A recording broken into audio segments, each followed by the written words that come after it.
வணக்கம். ஆ நீங்க வாழ்க்கையில சில நபர்கள நீங்க பார்த்திருப்பீங்க. அதாவது உங்கள தவறா பேசுறவங்க.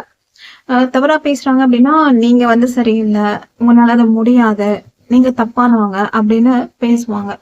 அது ஏன் பேசுறாங்க? அதாவது பெர்சனல் லைஃப்லயே வந்து பேச ஆரம்பிப்பாங்க. ஆ ஆ நீங்க ஒரு பெண்களா இருந்தீங்க அப்டின்னா, இவங்களுக்கு நெறைய ஆண்களோட தொடர்பு இருக்கு. இவங்க இங்க போறாங்க, அங்க போறாங்க அப்டின்னு சொல்லிட்டு நெறைய பேசுவாங்க. இதே ஆண்களா இருந்தாங்கன்னா, அவங்களுக்கு நெறைய பெண்களோட தொடர்பு இருக்கு. ஆ ஆ ஆ மதுப்பழக்கம் இருக்கு. சூதாடி அப்படின்னு நெறைய விஷயங்கள் வந்துட்டு இன்னைக்குமே அதுவும் இந்த காலகட்டத்துல ரொம்பவே வந்து பேச ஆரம்பிச்சிருக்காங்க. ஒவ்வொரு ஏரியாலயும் ஒவ்வொரு கேங் இதுக்குன்னே இருக்கு. இவங்கலாம் ஏன் இப்படி பேசுறாங்க அப்படின்னா, கண்டிப்பா இவங்களுக்கு அந்த அளவுக்கு பொறாம இருக்கு நம்ம மேல. அதுக்கப்புறம் நம்மளுடைய அந்த வளர்ச்சிய வந்துட்டு தாங்கிக்க முடியாது. வேற இவங்கனால என்ன பண்ண முடியும்? இந்த மாதிரி பேசி மனசளவுல நம்மள வந்து காயப்படுத்துறது. அதுவும் ஆண்கள் பார்த்தீங்க அப்டின்னா, அத ஓகே ஸ்போர்ட்டிவா எடுத்துட்டு போயிடுவாங்க. சில ஆண்கள் மட்டும் கொஞ்சம் வெக்ஸ் ஆகலாமா என்னன்னு எனக்கு சொல்லலாம். ஆனா, பெண்கள பொறுத்தவரைக்கும் அந்த மாரி ஒரு பெர்சனல் லைஃப்ல அதாவது இந்த பொண்ணு வந்து நெறைய ஆண்களோட தொடர்பு இருக்கு.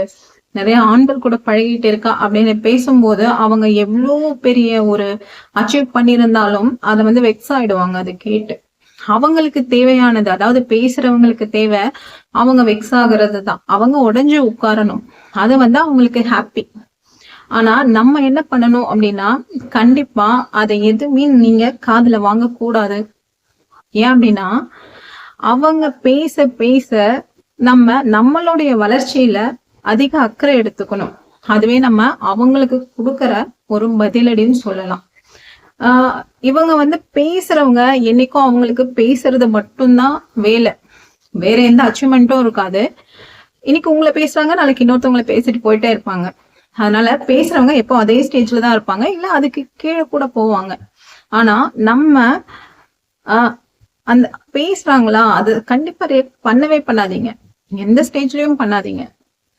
மாறா, உங்க வளர்ச்சியிலயும், உங்க குடும்ப வளர்ச்சியிலயும் அக்கறை எடுத்துட்டு, இன்னும் நீங்க உயர்த்தி போகுறது, அவங்களுக்கு ஒரு தக்க பதிலடியா இருக்கும். நன்றி. வணக்கம்.